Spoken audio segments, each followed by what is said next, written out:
I worked on the first Swift app at Google. I said, I'll take the offer as long as you let me do Swift. The director that was interviewing me said, I don't know what that is, but okay. I come to Google and I'm fumbling to get it set up. So I sent an email out to the iOS dev group in Google. I said, hey, I'm new. Anyone have any pointers? And immediately I'm bombarded. Oh, we're not allowed to do Swift here. You can't do that. Don't do that. 2 people took me out to lunch to tell me that I'm doing the wrong thing and don't ever try.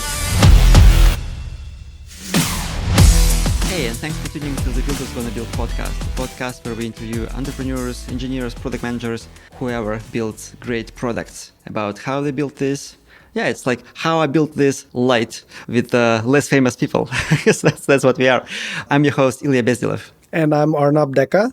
Arnab and I are co-founders of Metacast. Metacast is a new podcast app. It is a powerful tool that helps get the most out of podcasts because we have transcripts that you can bookmark, you can read them, you can skim. It's really awesome. We've been using it for a few months. So go to metacast.app and download the app for iOS or Android and give it a try. It's currently in open beta. It's awesome, I promise.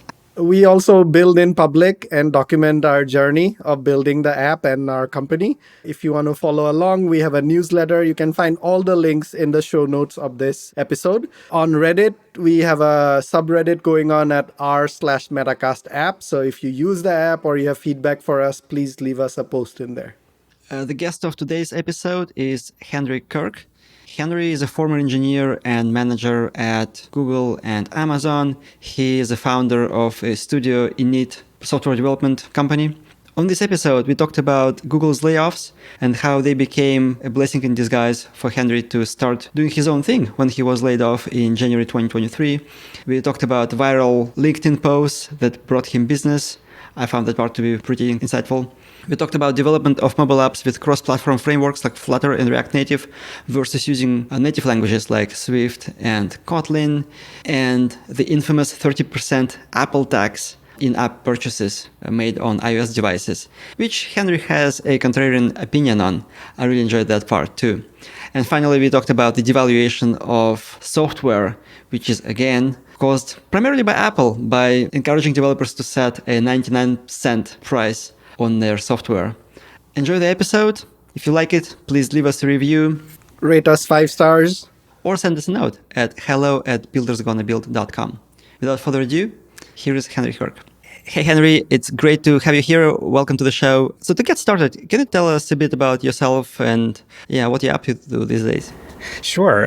Well, thank you very much for having me. To be honest, this is actually my first podcast, which is cool. I've done my own, but it's actually pretty exciting to be on someone else's. So thank you for deciding to have me on here. So hopefully it'll be valuable for your viewers. So who am I? I'm Henry Kirk. I am one of the partners at a company called studio.init. Why is that important? Well, studio.init was started after Google had laid off my team back in January 2023.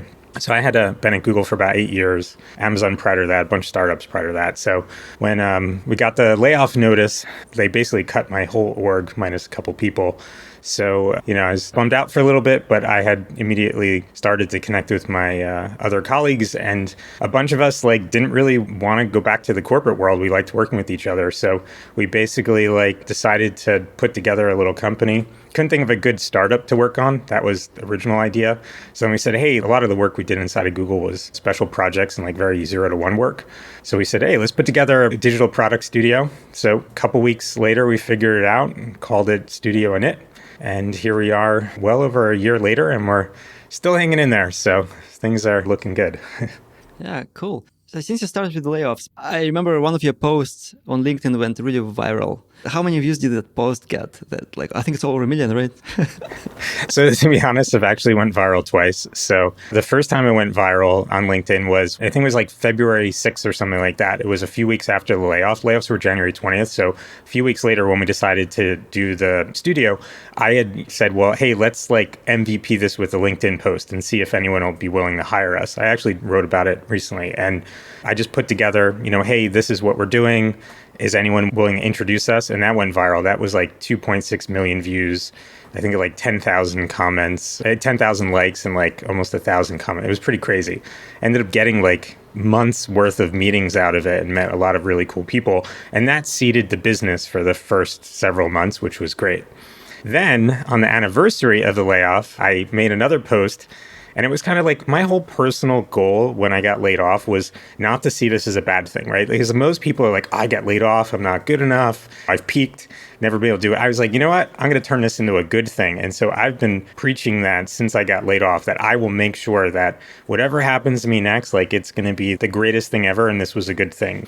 So what I did was I kind of reframed and rewrote the layoff email that I got. Instead of making it some random HR person, I wrote an email, Sundar, to me, telling me that it was time for me to move on, that I've outgrown Google and I was ready to go out my own, and they were going to give me a severance to seed the next thing I was doing. I wrote it really just to reframe again that like you can turn these negative things into a positive one. And that went insanely viral. That was like 5.8 million views. That was like 50 something thousand likes, at least 1,000 comments on there. Ended up getting some business out of it, believe it or not. And it was just so wild. Like, and you know, what's funny is that people were saying it was like a master class in like empathy and how, you know, leadership and stuff like that. I didn't intend it to be that, but like, all right, cool. I'll take it for that. But my point is that it's been unfortunate that so many people are laid off. Big tech, or just tech in general, is going through this like very strange recession in our own sense, right? Usually technology is like always growing. So getting laid off, you know, I just wanted to tell people that like, it's not a bad thing. You can turn this around. It could be a good thing.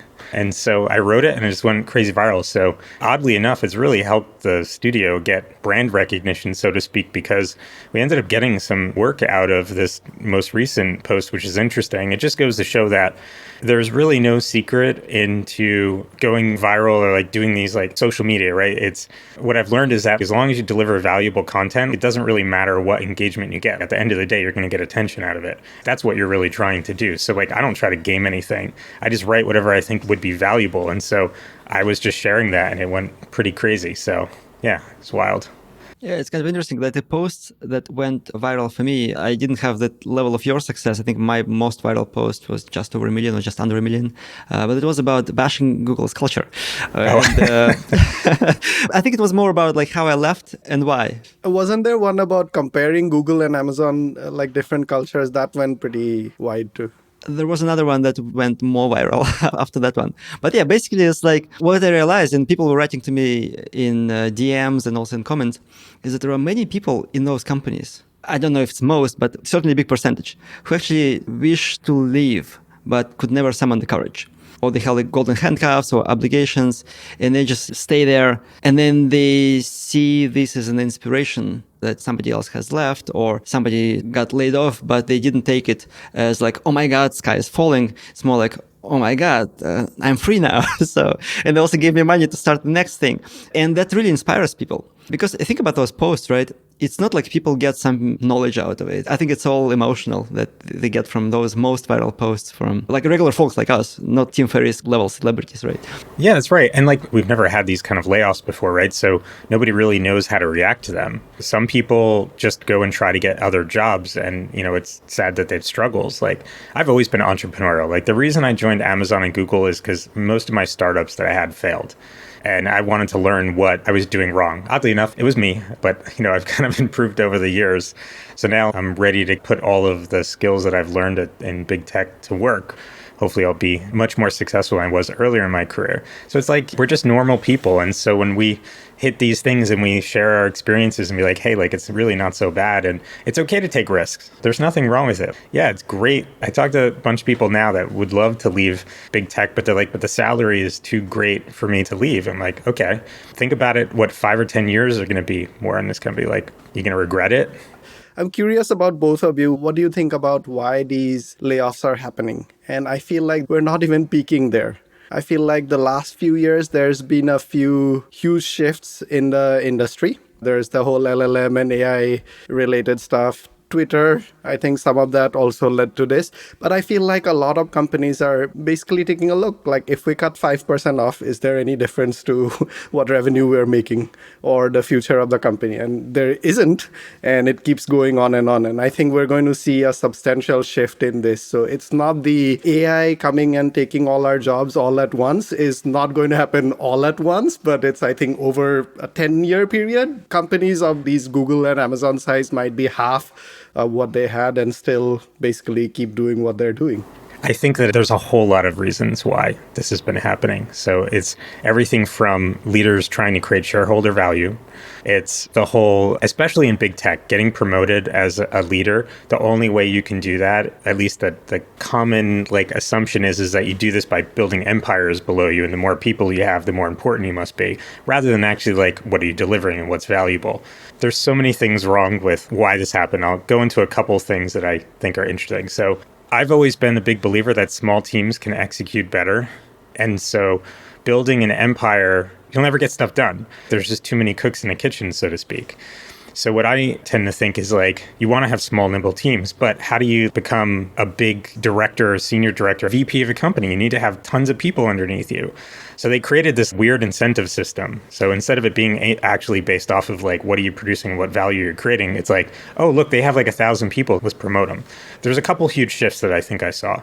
So first off, Elon Musk taking over Twitter and going from 7,000 people to 1,000 people. And everybody said Twitter is going to fall apart. It didn't really break and fall apart. They stumbled a little bit, but they got it together. Just goes to show that what were those other people really doing? Did they really need them? No. Okay. Some can argue that there's holes in their operation. Probably, but they didn't need all those people. Technically, I think there have been problems, but it's not like the whole thing fell apart. Yeah. Yeah, exactly. It's still there. You can go to twitter.com or x.com and it still works. I think that started to change some folks' perception. Now, why did Google lay people off? The first thing I'll say is that Apple has not laid anyone off. Now, why is that? Because Apple did not go on a hiring spree over the last few years. Tim Cook is a fantastic operator. The core employees, if you're an employee at Apple, nobody's scared that they're going to get laid off. All my friends there are yeah, it's great. We were just operating the same. I don't know why companies would go on a hiring spree during the last few years. I just think that's strange. Some say that they were going crazy hiring because they were trying to take talent, assuming that this growth would continue to happen. But I didn't even think it would last long. Eventually, it made no sense. So I'm not really sure why that happened. And why did Google have all the layoffs? Because they overhired. And then what happened is they couldn't find enough people that were really great at what they did. So they reduced the hiring bar, in my opinion. And then you ended up with a whole bunch of people that technically would have never passed the Google interview a few years prior. And I know this. I was a manager. I interviewed hundreds of people for my team of roughly 30. And I'd done external interviews and internal interviews. I saw it. It's unfortunate. The culture changed along the way. They had to let people go, right that ship. However, I think they did it the wrong way because they let a lot of really good people go. We saw this in a lot of other companies as well. They just overhired. Executives were not thinking right. I have a lot of opinions on this, but I think that running a company is hard, right? And the leader is accountable at the end of the day. And so they made poor decisions and it impacted people's lives. And so at the end of the day, those leaders should be held accountable and they're not. That's a big problem. What do they care, laying all these people off? But they increase the shareholders' profits. Of course, yeah. So they're going to get rewards for that, yeah. Yeah, they're going to get rewards. And it's kind of crazy because look at all of one can say all this craziness with Gemini the last couple days, and Google has always struggled getting products out the door. I remember a few years ago, there was an internal dog food, we'd call it testing stuff. And it was basically what was Bard or Gemini or whatever. It was an internal chatbot, and something leaked where one of the product managers was saying that it was a real person and he was he fell in love with it or something like that. It was some crazy story, right? They had that there and they didn't see what the value was to turn it into a product. And then, of course, OpenAI comes out with ChatGPT, and next thing you know, they cobble together Bard, which I still don't understand the name.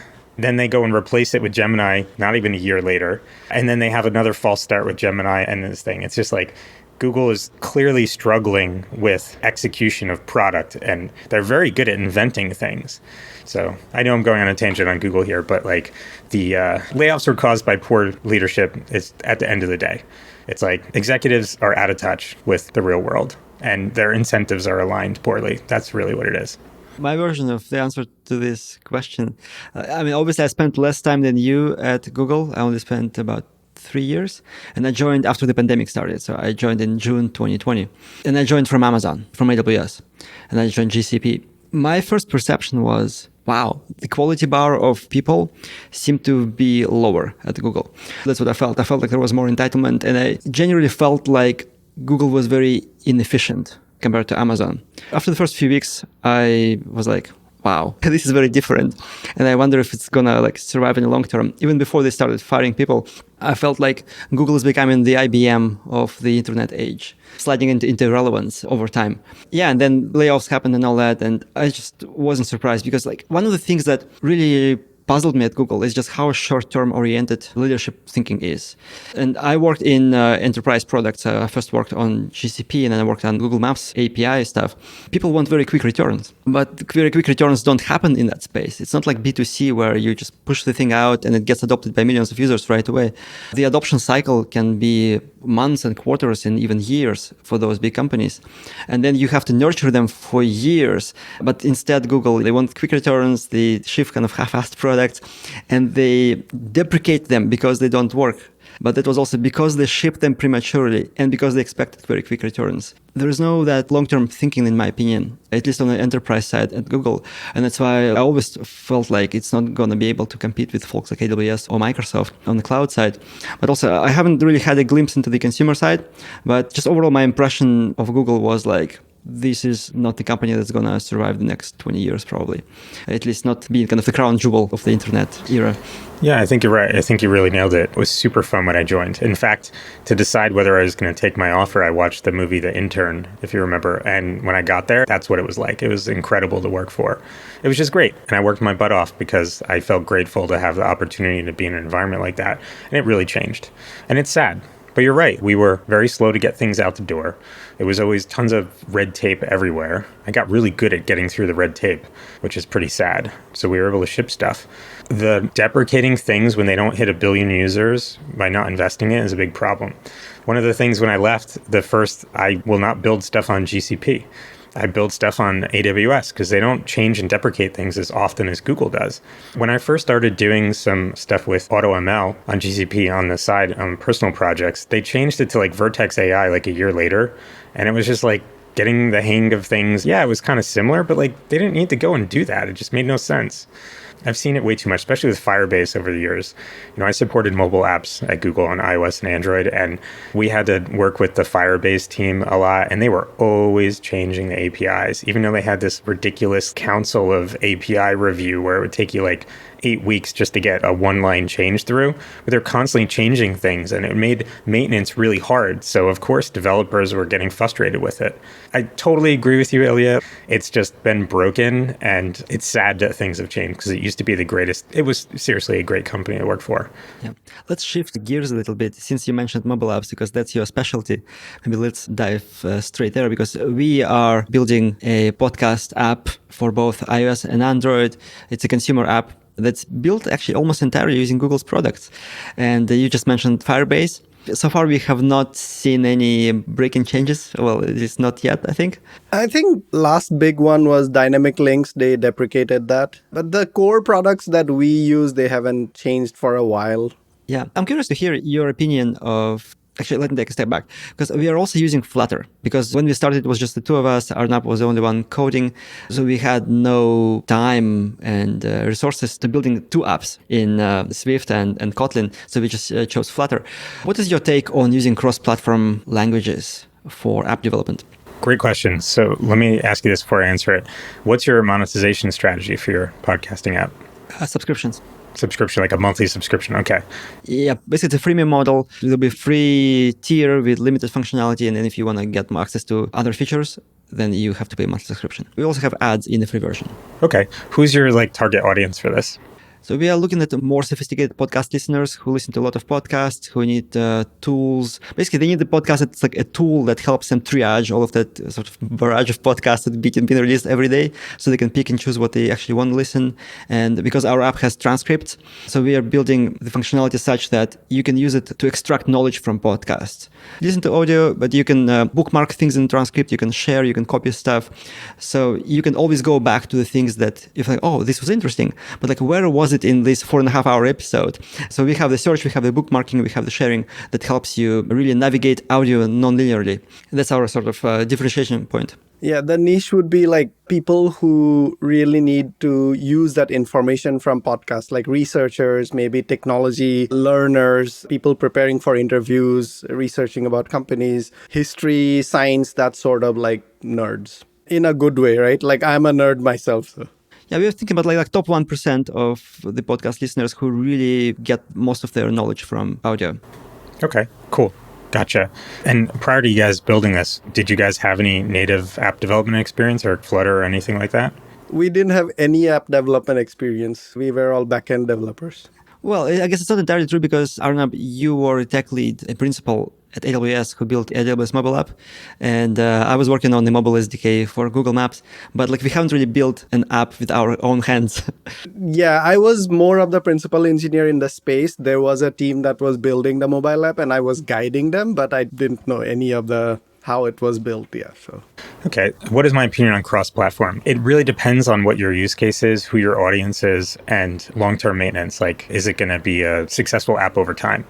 So I'll give you a couple examples. So I'm asking a lot of these like probing questions to see where you're at. If you have existing experience in the mobile space in one or the other, I would say just go for that. We all know that, to be honest, Apple has a much better ecosystem. And people are more willing to pay on Apple's ecosystem than anything else. So if I were to say, what's the best platform to dive into and build something quickly and get it out the door, I would always pick iOS, unless you're doing something like we're working on a project now where it's like for essentially the Google's like next billion users, we called it, where it's like in emerging markets where they only have access to like $100 Android phones. And so that's that would be an Android first. Nobody has iPhones there, so you don't even consider it. So my opinion is that you build the platform for who your users are and what you're trying to accomplish. So if you're a startup and you've never done it before, I would pick one or the other. Let me ask you this. When you're going through the Flutter and you're going on it and you're launching an Android and you're launching for iOS, you probably hit some platform level issues that took you quite some time to figure out, I would guess, right? With the bridging that you have to do or... There were a couple audio broke one of the packages, like it wasn't working on Android, but it was working fine on iOS. And now we have actually the opposite problem. Some of the functionality in audio works on Android, doesn't work on iOS. Right. And that slows you down. So let's say you don't have any users yet, right? And you're trying to like get something out the door. Having to be experts in both platforms plus that cross-platform technology can make it a big pain, especially if the bridging doesn't work or these third-party libraries are not well maintained and you're putting it all together. It's your job or your goal when you have this idea to get something out is to get it in the market and then determine whether users are going to want to use it, get their feedback and build upon it. I always have drawn more towards just doing it on iOS. And if it's successful, I will then move it to Android. Now, at that point, I'll decide, do I want to go cross-platform or not? Depending on the app. If it's some simple business app, maybe Flutter or React Native or something will work really well. But I would be willing to bet if you had a fairly complicated app or something cool, which has like interesting layout and you want to keep it designed to the platform, you're going to struggle trying to get it right on both. Why spend all that extra time? we've actually been thinking about it. I think the opposite way is get started with cross-platform.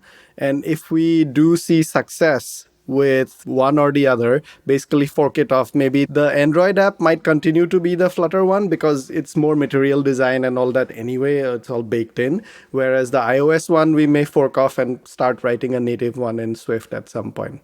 But that requires more developers and all that too. So. Yeah, that's true. That's a good way to look at it. Everything takes time.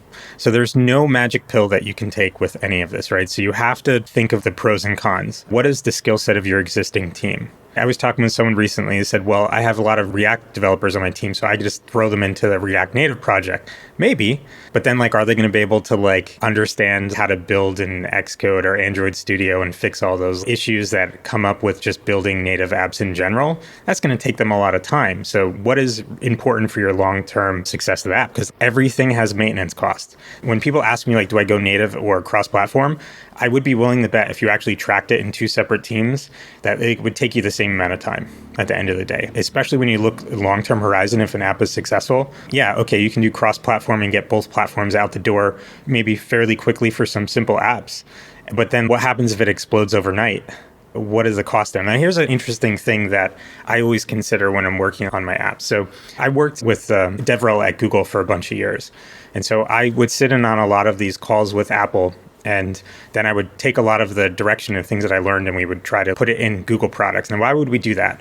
So Apple really likes when folks integrate things that are in their platform, in their apps, and then they will then feature them in the store. They're never going to feature an app that looks like Material Design. They're never going to feature an app that doesn't take advantage of the platform.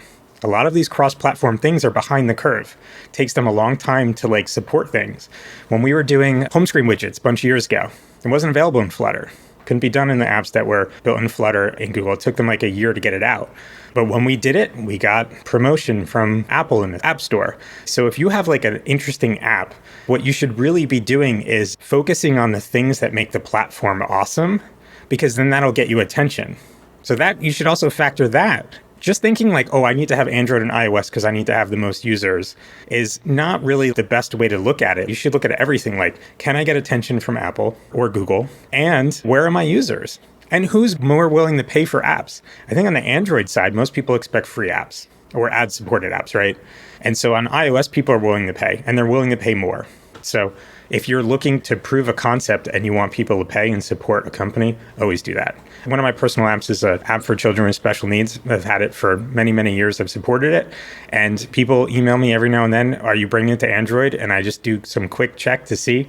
It's way too many devices, tablet devices to support, and there's not enough demand on Android. What do? I just made a Mac desktop version of it. So that way, at least people that have Macintosh desktops and not have an iPad or an iPhone or someone can use it. And then I've also considered going to the web to make it cross-platform, but all the money is on iOS because it's much simpler to develop for. How did you determine that there wasn't enough demand in Android? What I would do is I would look at the device sales, the tablet usages, what the OS versions were on. I think at the time when I was looking at, the Kindle Fire was the most popular Android tablet.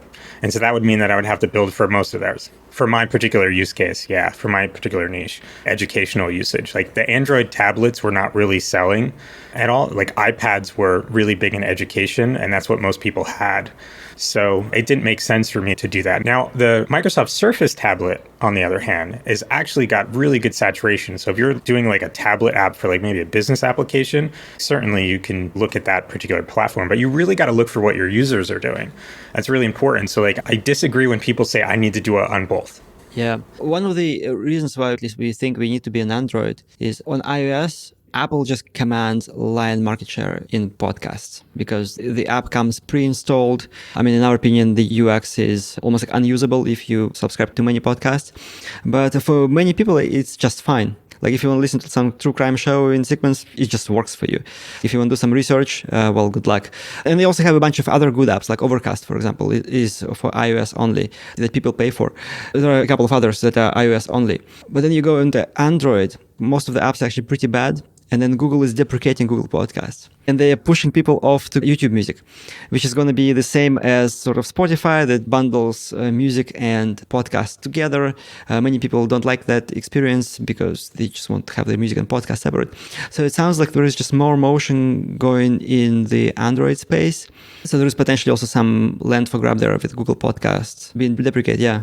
Again, I think it comes down to, are people willing to pay more on the Android side or not? So far, it has seemed like no. iOS is predominantly where people pay for apps and all that. And But maybe we can cover the top with ads. Yeah, another way to look at this, right, is there's nothing wrong with the cross-platform technologies as a whole. It's a means to an end. There's different tools for building all kinds of things.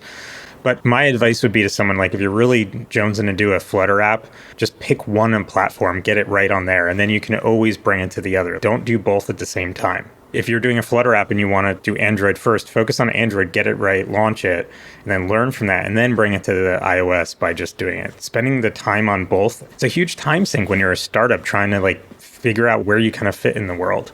yeah, I think we sort of have gone that path because third person in our company, we are a 3-person company right now, she predominantly uses Android. She only uses Android. Only uses Android, yeah. So until she came to join us, we were not really focusing on deploying to Android because we are not primarily Android users anyway. Because the app was primarily tested and made to work well on iOS. And then we started basically figuring out how do we make this, yeah. That's a great strategy. I would agree with that. I feel like you're using your resources right. And then if you're spending your time on iOS first or whatever one you pick first, and then you're bringing it over and then learning there. And then also you may find out that the different platforms will have different features that you want to add. I think it's fine, but I have worked on both native and cross-platform before. I, as an engineer, prefer working native. I think it's just cooler. I like tinkering with all the new stuff too. So that's just a personal opinion. Like you're held to the minimum common denominator if you're in a cross-platform app. Some of the new features that Apple is going to bring in, you're not going to be able to integrate with it quickly. Yeah. And then if there's any bugs in the platform, when the new platforms come out, you got to deal with those. That could be a headache at times. You just have to weigh the pros and cons of what you're willing to deal with. But at the end of the day, you're creating a product for users. As long as you continue to build for the user, it doesn't matter what platform you choose. Yeah. Let's go to the next step of the app. You've built the app. Now it's time to get it into the hands of users. So let's talk about the Google and Apple publication process to Google Play and to Apple App Store. What does it like to actually get an app to the end users? Way back in the day, app reviews used to take up to 2 weeks, which was crazy. If they found a bug when they were testing it, like you would have to turn it around pretty quickly and get them to review it. Google was never really the same. I feel like Google's release process has been highly influenced by Apple over the years. And Google still chooses to have a much more automated review process than Apple does. What's the most likely to run into roadblocks along the way? That's shipping on Apple. But it makes complete sense to me. You don't see spammy apps in the App Store. You don't see a lot of these phishing apps or like apps that are going to force you to install things you don't want to do, like adware, I guess, or spamware, or whatever you want to call it. So you don't see those in the App Store really because they're looking for it and they're making sure that the apps are basically safe for the user. So you can download just about anything. Yes, stuff does get through Apple every now and then. It gets in the news and they make it like every app is like that, but that's not true. In the Android world, there's a ridiculous amount of apps that are not what they intend to be. I appreciate that Apple has the review process and does the diligence. Now, with that is going to come a lot of problems, right? So if you're not following the rules or you don't read the App Store review guidelines, which have kind of evolved over time, you may find yourself with rejections and then have frustrating time getting things out the door. I guess the biggest topic of late is in-app purchase and Apple's 30% tax, so to speak, which I have lots of opinions on if you'd like me to share. It's actually a tax on top of the government tax too, right? So it's like you're getting double taxed by a private entity. Yeah. Well, Apple is the government in the App Store, so... Yeah. So yeah, there has been a lot of bashing of Apple by folks like Jason Fried and David Heinemeier-Hansson from 37 Signals. They have this email app and calendar app. Hey, you just faced, I think, with the login screen. You have to log in and then you get access to the backend. Similar like Slack or Netflix, you can't create an account on iOS. You create an account on desktop and then you can log in and use it as a client. So, and 37 Signals folks, Apple rejected them and they were like, this is unfair. Others can do that. Why can't we? Apple doesn't follow their own rules. It was a very interesting thing to follow. Well, most people, at least who express their opinion publicly, they would side with the developers because like, yeah, 30% is unfair. Why they do that? But I know you have a different opinion on this. So I do. I'll start with my opinion on the 30% thing. So first off, I've built my entire career off of Apple. So if Apple never came out with the App Store, I probably wouldn't be standing here now talking with you guys about building applications. That opportunity that Apple presented by creating that developer ecosystem and the concept of the App Store has like given me a career. So I have nothing bad to say about that. I'm grateful that they invested the resources and made that happen because it's never been done before. Other folks have tried. There's been like BlackBerry app stores, Microsoft app stores that never really took off. Apple did it right. So I'm okay paying the 30% tax or fee on it. But on the Apple side, if you have less than $1 million of revenue across all of your owned developer accounts, it's 15% if you apply for it. So they give you at least an opportunity to grow your business and do it. But once you hit $1 million across all your accounts, you have to pay the 30%. I didn't know you have to apply for it specifically. Isn't that automatic? You apply for it, but it's pretty easy. You just have to basically assert all of the accounts that you have. You apply and they get back to you in a couple days. That's what I recommend everyone do. You just have to go in there and list all the developer accounts because sometimes people own multiple apps, so they want to make sure that collectively you're not doing over $1 million. So the way that I look at the 30% is like, okay, if you've read in the news lately in the legal deposition of the App Store case in the news, there was like a mention that Apple's gross margin is like 70-something% in the App Store. Now, the way I look at the 30% tax is like, would you be willing to take 10% profit or gross profit on your app if you were building a product? Probably not. After expenses and paying yourself and growing, could you make money off of a gross margin of 10%? Probably not unless you're doing insane volume. So from a business standpoint, 30% as like a gross margin is actually pretty decent. In medical and other technology and all this stuff, their margins are much higher. The airline industry is like a 70% gross margin. You don't see them complaining like, oh, they're making too much money. Or there's a lot of talk with healthcare and drugs. Okay, they make a lot of profit margin, but then it becomes generic over time and stuff like that. But like for Apple to take a 30% tax, I'm more than happy to give it to them because A, they continue to invest in the ecosystem. B, it gives them the incentive to keep making the App Store better and building cool features. And they also bring the users.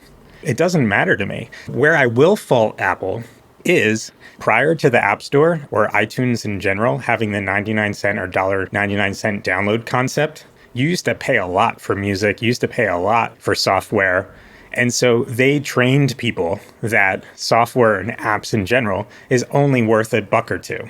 And so what ended up happening is it became much harder to earn a living later in the game as like the App Store was growing. So early on, when there weren't a lot of apps, people would download your apps in millions. You had a flashlight app, you can make hundreds of thousands of dollars. Today, a few years in, probably couldn't make that kind of money. So even with my own personal experience building some apps really early, I made really good money in the beginning. And then as things started to taper off and it became more saturated in the market, I wasn't making as much money for that one-time fee. So what did I do? I switched to the subscription model and then charged an annual fee or a monthly fee. Users got really upset because they're like, the app used to be $10 or whatever it was. And then I would respond to them, well, okay, well, I have to compensate my time. I've got expenses for cloud computing costs and stuff like that. I can't do the low one-time fee. So if I'm going to fault Apple for anything, it's for creating that appearance that software should be free, especially when they made Mac OS free and it used to be $100, then it went down to $29 for a while and then it's free. It's like they devalue what we bring to the table sometimes. So that's the only part that I would fault Apple on there. But otherwise, I'm happy to pay the 30% all day long. I'm curious what you would say to this counter argument. First of all, I fully agree that they need to be compensated for what they do. Where I find challenging is the Spotify versus Apple case, where both companies offer the same product, so Apple Music and Spotify. And to be on the Apple platform, Spotify has to either take less profit home or charge users 30% more. So that feels anti-competitive. I still think Spotify should pay something to Apple. It can be entirely free.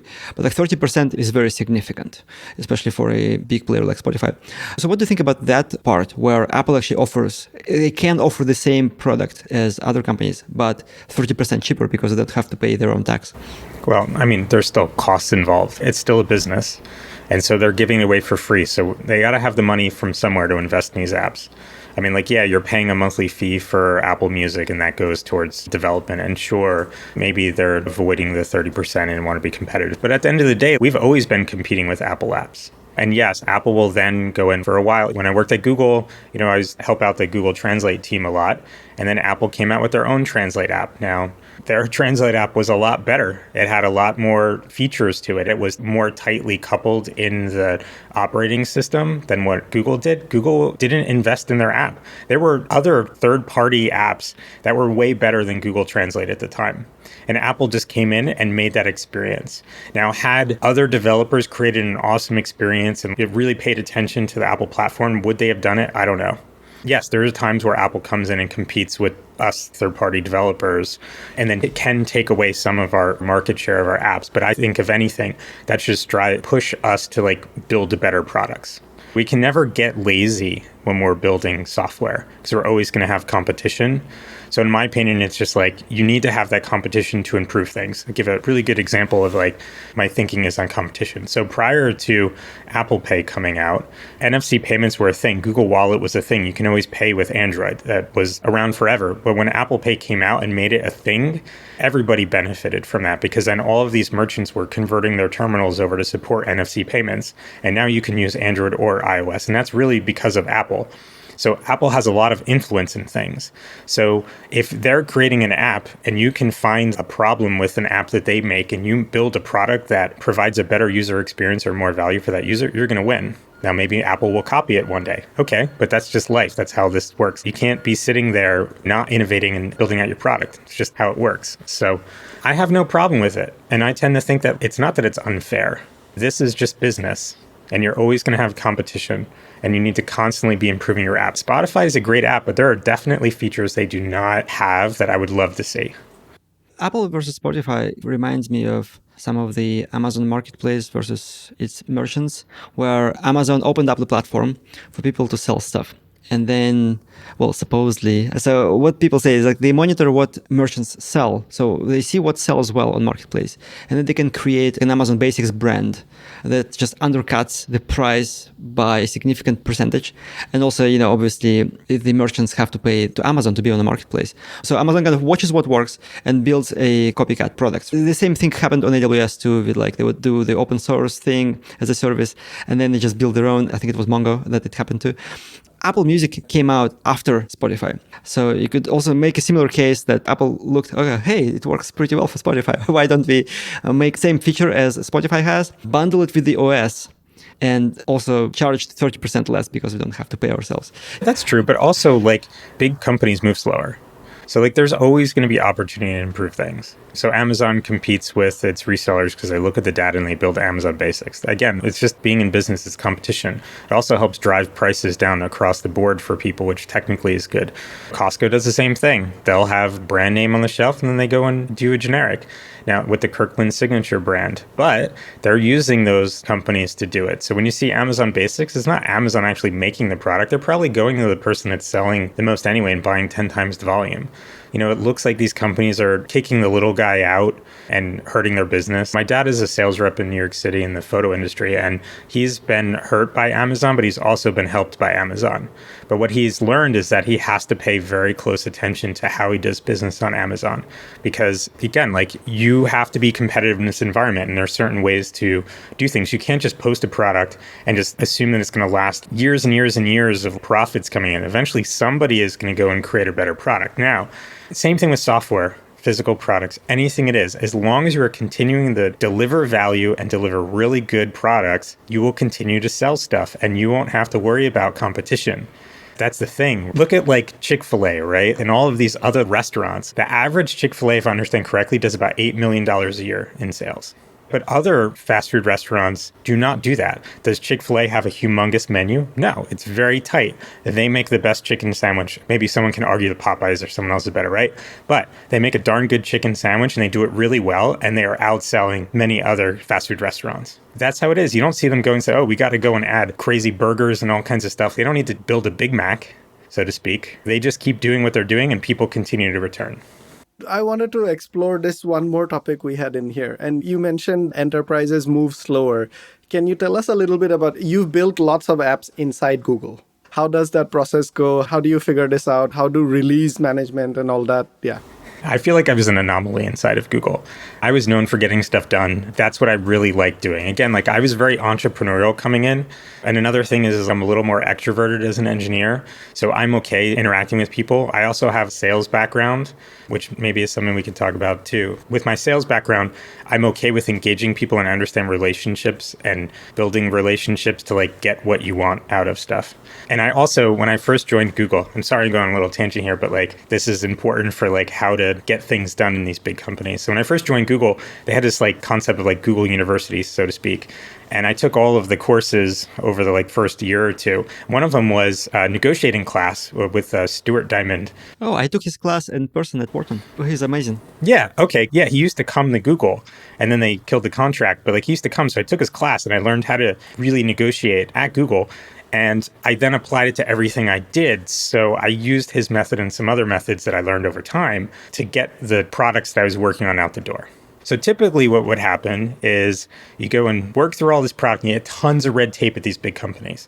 It could be like, I want to see the data to prove that this is valuable to users. And like, well, we don't have any, it's a brand new feature or something like that. They wouldn't just go and say, okay, let's go take a risk and see if users like it. This has been on the list of things to do, or this is something Apple asked for, or this is really good for the Android ecosystem or Google. Whatever it was, you'd always hit red tape, even if it was the greatest idea in the world. And so my job basically up until the time when I got laid off was cutting through the red tape. And that's what I got really good at. I was really not engineering that much. I was managing my team. I was coming up with product ideas, getting the team to execute on them, motivating the team, and then getting it out the door. I had like basically 5 small teams that were working across different disciplines. What I would just basically do is anytime they would hit a blocker, maybe some TL was taking too long on a code review or something like that, I would step in and help them get over the hurdle or whatever it was, because that happened all the time. They were like, why are you doing this? Or this is this way, or this is that way. So you have to get really good at understanding what that other person's position is. And so in the big companies, especially Google, it's risk. Will this look bad on me if this goes bad? And so they were very, very hesitant to take any risk whatsoever, executives up and down the line. And then it was also a maintenance thing. They didn't want to have to be responsible for more work because everyone felt like they had too much on their plate as it was. So there was one time we were trying to get a feature out and they said, well, this feature will only benefit 0.01% of Gmail users. And they're like, okay, cool, but that's still a lot. He's like, yeah, but it's not enough that it's going to be worth my effort in this thing. I'm like, well, someone down the chain has approved it and we're going to do it. You have to work that out. So it is very hard to ship at these companies. It was much easier to ship at Amazon. Actually, in my 8 years at Google and 2 years at Amazon, I think I shipped almost the same amount of products. It was much easier to do things there. I don't know how other companies are, but at Google, it was incredible. But I did get really good at being willing to like go to that stakeholder that could have been all the way to a VP and say, this is why I think we should do this. Here's one of the craziest things that we had to do. So my team built the first YouTube Music watch app. We wanted to bring watch apps across Google because we wanted to build out the ecosystem. And obviously watches were being used everywhere. Apple Watches were everywhere. So we're like, hey, let's start building apps. At the time, we had really poorly executed on them. YouTube Music was willing to work with us, but we also wanted to build it in Swift UI because previously building watches was pretty crummy because it had like these like storyboards and stuff like that. It was not a lot of fun. So we're like, we can do a complete custom watch app in Swift UI. So we got the team on board. But then the folks at YouTube caught wind that we were doing Swift UI and it was a banned language. Swift even was a banned language within YouTube. Okay.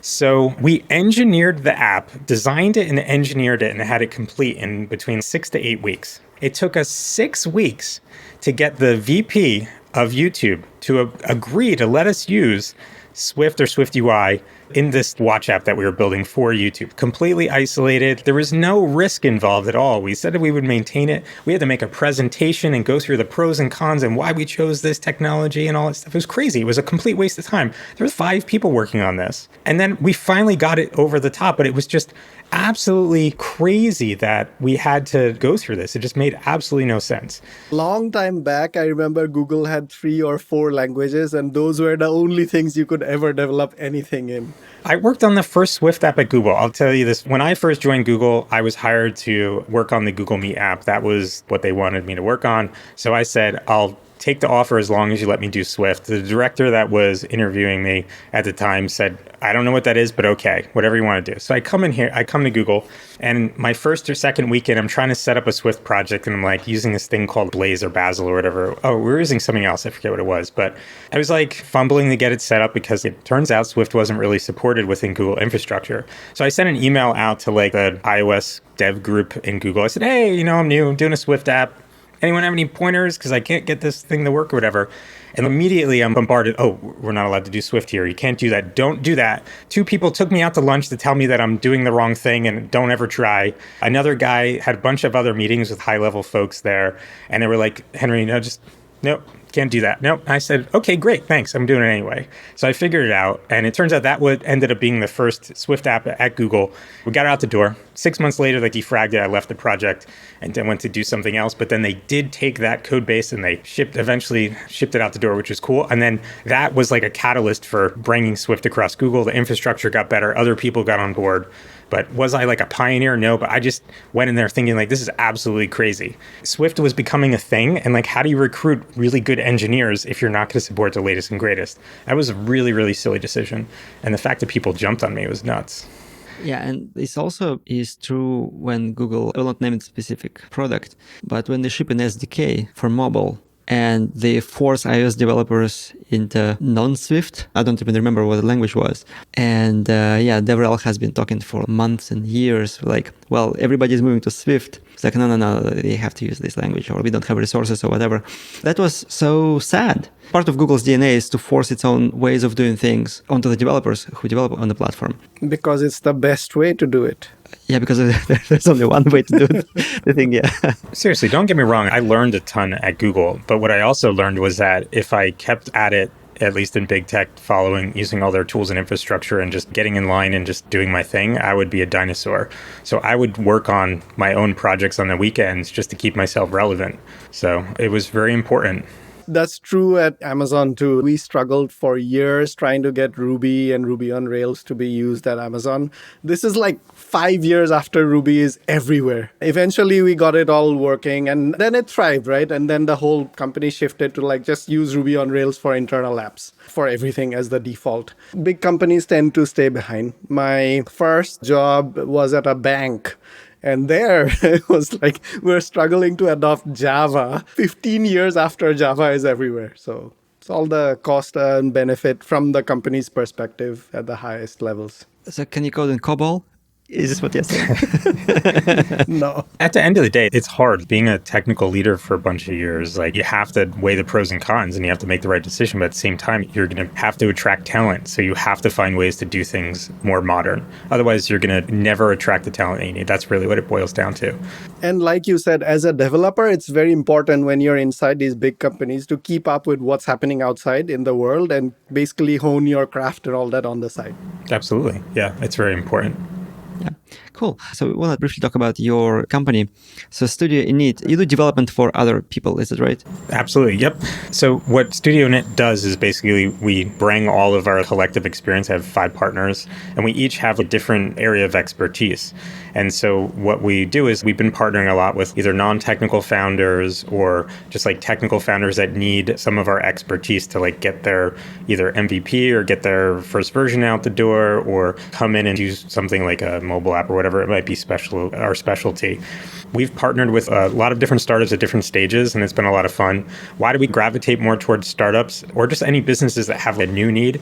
It's because we've always been very 0 to 1 focused. It's like 3 to 6 month projects because that's all you really need to get something off the ground and out the door. And we're very good at that. And I think I've taken a lot of my ability to just cut through the baloney and get like a really tight scope that would delight users and get it out the door. So we've been helping a lot of folks with that. We're not like a agency where you just give us a list of requirements and we build it and then we give it back to you. We're not like an offshoring or a nearshore company. We're just a bunch of ex-Googlers that love doing this work. So we like to do that whole 0 to 1 exercise. As part of building the app, do you also train the startup or the companies, their employees to like basically take it on afterwards? So we have to, because when we're done, they're going to have ideally no one. So we'll have these arrangements where we'll continue to do maintenance. And while I would love to work with all of our clients for 5-10 years, it's not realistic. So we'll help them transition. And I've done it before. I mean, I've built plenty of teams in the past where like I can help them find their first hire and then build the company out, make sure that you're finding that technical co-founder or whoever you want to work with is got the right skills that you need to build out your company. Because it's like your first couple hires are very important. Yeah, we definitely help folks out with that. It's very cool. We do end to end. So we can start from the research, the product, the design, the engineering, get it out the door.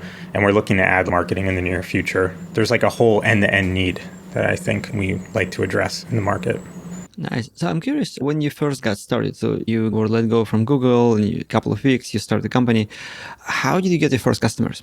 I was fortunate enough that when my post went viral, I got a bunch of leads out of that. But I think if you just take out, let's say, luck that I had with going viral, is that you really, as a founder, whether you're technical or not, you have to get yourself out there and you have to spend your time on selling.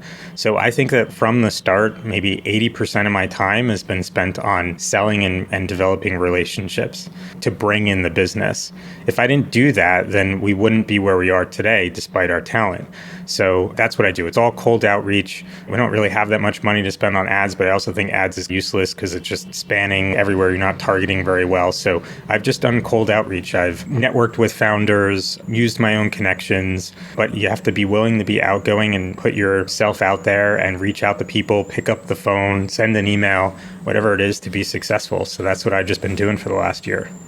So I'm curious if you can share maybe an example of a cold outreach. How do you do this? Do you send a DM? Do you send an email? Where do you get the email from? What kind of pitch you use? Yeah, if you can maybe give us some more of the tactics here. Sure. So traditional emails is always trying to close the sale, or DM or an email close the sale in the first run, and that's the wrong way to approach it. What I'll do is I'll buy lists of founders or buy lists of whatever target that I'm going after. Maybe it's CTOs or something like that. I'll buy a list of people. I'll then go through it, and then I'll send an email to them with an introduction of who I am. And I keep it short and sweet. I'm like, I'm not going to waste your time. I'm an ex-Googler with these set of skills. Do you have a need for my skills? And if they say yes or no, great. I just keep it very simple. I don't go and say, I have worked on all these projects and you should hire me. Click here to schedule time on my calendar and call me today. And this is my pricing rate and I do X, Y, Z. I don't do any of that because that's just noise. People don't have the time for it. So I just keep it very simple. It's like, I have these skills. I'm looking for work. Would you be interested in having a conversation? Leave it to that. Very simple. Same thing with when you're doing voicemails. It's like that. I don't go into this long spiel. It's just very short and sweet. But I do spend some time targeting people, and then I'll experiment with different groups. Maybe it's like non-technical co-founders, or maybe it's like CTOs that maybe don't have a specialty. I'll try to buy lists of people or find groups of people that may fit a target, maybe ex-Googlers or something like that, right? Because there's a familiarity there. So that's how I approach it. Where do you buy the lists of emails from? So there's lots of services you can use. LinkedIn has a tool called Sales Navigator where you can create lead lists. Apollo, I've been using a service called Apollo. They have lead lists that you can buy in there. There's also third-party brokers, like you can go on Upwork usually and like find people with lists or just make a request of what lists you're looking for. Like I'm looking for a list of founders. There's also, I think it's like TechCrunch or someone has a service that you can buy that has lists of like startups if that's the area that you're focused in. But basically it's like they're available anywhere.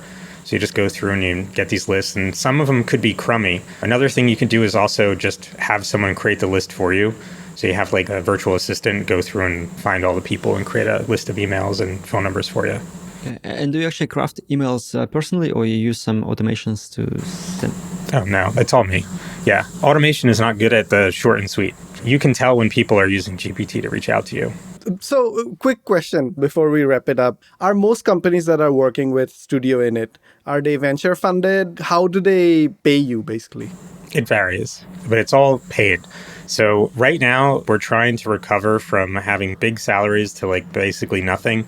We've been using our severance as like our seed fund to get ourselves going. So all of the work that we do is fee-based right now. And I think we're priced pretty competitively because we're trying to grow and build the business out. And we're starting to hire some employees, which is great. And we've been very fortunate to have that.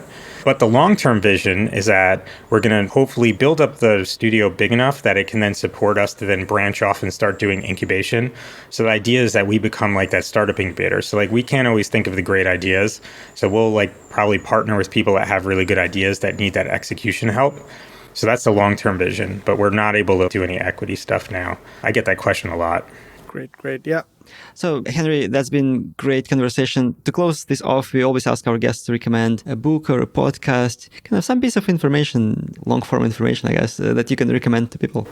Sure. I would say focusing on the leadership aspect, because that's where I see most engineers and founders struggle. The book that I would always recommend to like a new founder is called Permission to Screw Up by Kristen Hadid. That was a very eye-opening book for me. It turns out I was a really crummy leader early on. I was a jerk to work with. When someone finally had the courage to tell me that, I remember finding that book and reading it, and Kristen went through a lot of the same struggles that I did as a leader. And I think it's like reading her stories and understanding that it's totally okay to have made mistakes, and as long as you learn from them and recover, that was a very, very good book. And it had a lot of hidden gems in there. So that's a book I usually recommend to folks, because it's like we're very technical people generally. Leadership is the one area we don't focus on. That's where I start. Also, there's a book called Crucial Conversations, really like that one, because usually people are afraid to confront others, and that's very helpful. We also mentioned the negotiating book, Stuart Diamond's book. And then I would also say the 1 Minute Manager series. That's always been cool and helpful, short and sweet. So I tend to like those books to help me along. I think they've been very valuable. Yeah, the Stuart Diamond's book is called Getting More. I love that book. So actually, I'm curious. You said somebody told you that you were a jerk. How did that conversation go? Did they just... Oh. What did they actually say? I was having a one-on-one with someone, and I think they gave me like a poor review or something like that. And we were walking around. I was like, what are you talking about? I'm awesome. I'm the greatest engineer ever. Why would you give me a poor rating? And then they finally turned to me and said, Henry, do you realize that nobody likes working with you? And I'm like, what? I was like, I don't get it. Can you just explain? He started going through all the things, like they created a bubble around me because I was a very, very high performer. So they didn't want to discourage me. It was just a whole management breakdown from the top. Pretty typical of what you'll see. Well, where the managers will just isolate people and just like, don't worry about Henry, I'll take care of him, instead of going and say, Henry, you're a jerk. So finally, someone had the courage to tell me that, and I completely turned it around. I went on an apology tour to everyone I ever worked with, and I apologized for being a jerk. That was very interesting conversations. And then I just started working on myself. That was when I got Kristen's book and a whole bunch of other stuff. I got a coach. I've been working with my coach, Jonathan Aronson. He's awesome. And it just really helped me, and it really improved my career. Instantly, once I did that, I started getting promoted more often. Turns out that being a good leader and a good person to work with is actually very good for your career. Yeah. Awesome. Well, thank you for being a very good person on our podcast. Yeah, no, absolutely. Thank you so much for having me. We really enjoyed the conversation. Yeah, this is great. Wonderful. Thank you, guys. Thanks. Yeah, thank you so much.